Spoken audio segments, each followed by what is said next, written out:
పిత పుత్ర పవిత్రాత్మ నామమున ఆమేన్.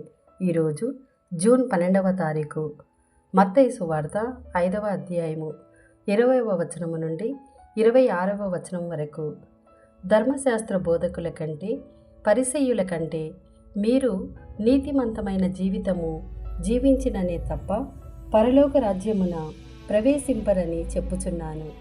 నరహత్య చేయరాదు, నరహత్య కావించువాడు తీర్పునకు గురియగునని పూర్వులకు శాసింపబడిన మాట మీరు వినియున్నారు కదా. నేను ఇప్పుడు మీతో చెప్పున్నదేమనగా, తన సోదరునిపై కోపపడువాడు తీర్పునకు గురియగును.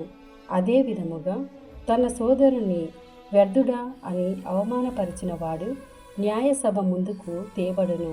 తన సోదరుని మూర్ఖుడా అని అనువాడు నరకాగ్నిలో మ్రగ్గును.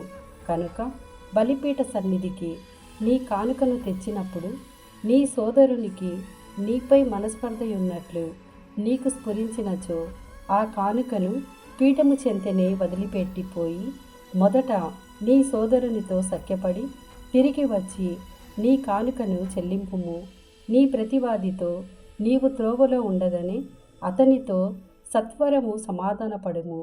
లేనిచో నీ ప్రతివాది నిన్ను న్యాయవాదికి అప్పగించును, న్యాయాధిపతి నిన్ను పరిచారకునికి అప్పగించును.